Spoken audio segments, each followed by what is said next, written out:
Teror militer Belarus dari utara, fokus pasukan Ukraina pecah.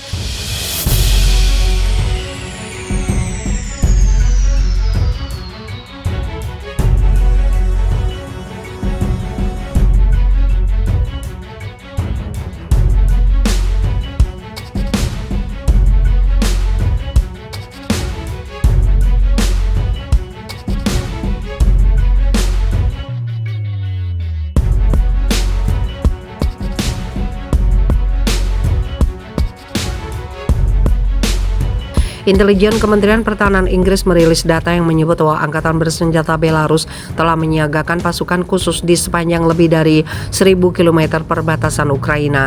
Dalam pernyataan resmi yang dikutip Viva Militer dari akun Twitter resmi Intelijen Kementerian Pertahanan Inggris, militer Belarus tidak hanya mengerahkan pasukannya, sejumlah alat utama sistem persenjataan mulai dari artileri hingga rudal juga ikut disiagakan.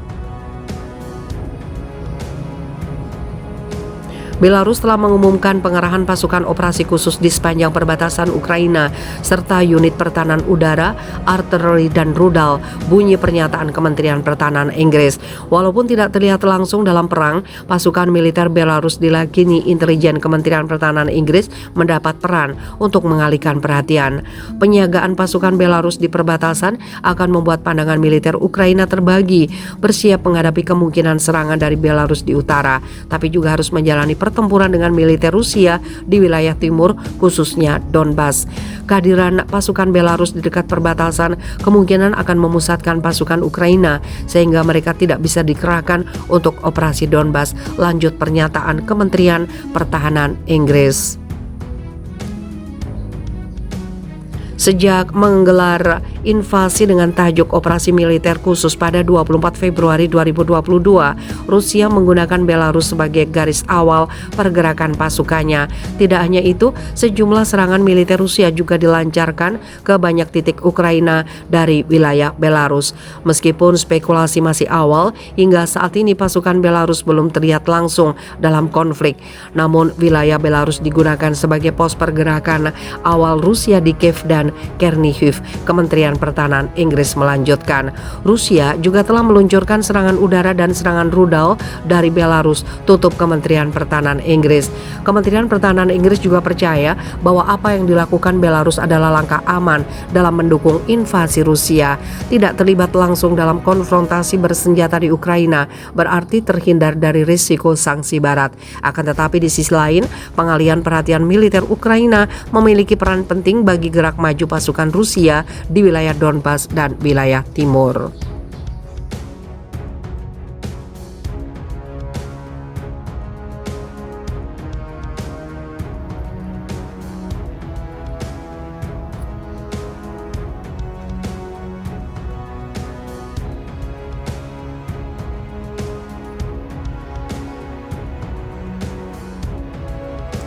Terang-terangan Belarusia Kim Jong-un dukung Putin tumpas pasukan musuh dan jaga solidaritas kuat. Korea Utara secara terang-terangan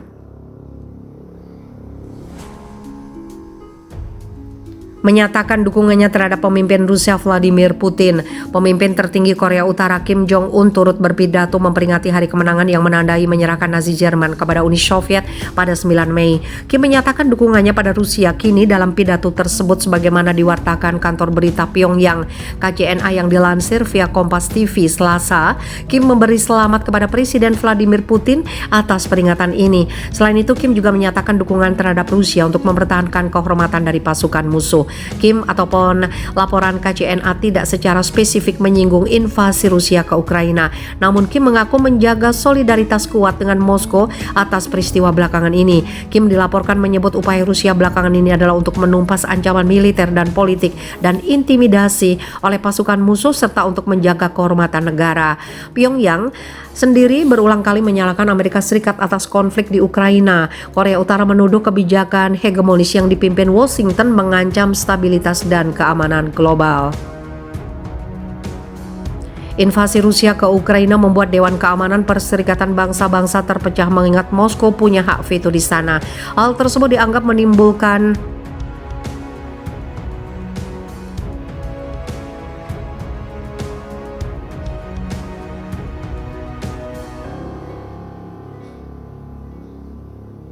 situasi tepat bagi rezim Kim Jong-un mempercepat program senjata Korea Utara.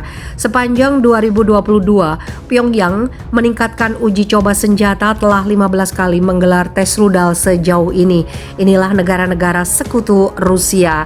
Jika negara-negara barat secara terang-terangan berikan dukungan terhadap Ukraina menghadapi Rusia, sebagian besar sekutu Rusia dan negara lainnya biasanya berusaha untuk tetap netral. Namun ada beberapa negara yang memiliki hubungan dekat dengan Moskow masih sepenuhnya mendukung Presiden Rusia Vladimir Putin.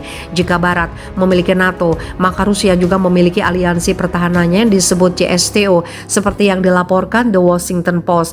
Collective Security Treaty Organization adalah organisasi perjanjian keamanan kolektif yang tujuannya hampir sama dengan NATO.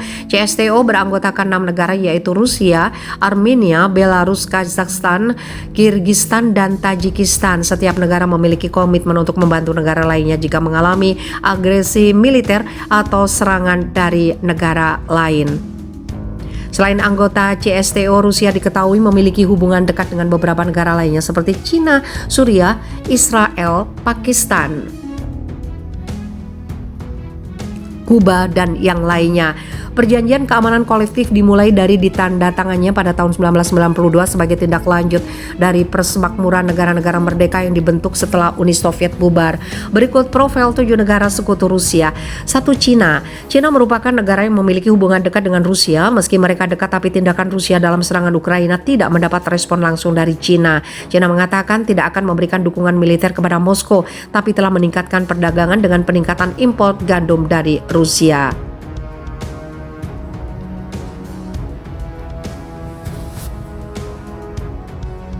2. Suriah. Menurut laporan metro.co.uk, Suriah juga mendukung tindakan Putin terhadap invasi di Ukraina. Presiden Suriah Bashar al-Assad melakukan panggilan telepon dengan Putin. Al Jazeera melaporkan dia memuji serangan militer Rusia ke Ukraina. 3. Armenia. Armenia adalah sebuah negara yang terkurung daratan dengan Turki di barat, Georgia di utara, dan Azerbaijan di timur. Armenia memiliki sejarah yang lebih panjang daripada kebanyakan negara Eropa, dikutip dari bbc.com. 4. Belarus.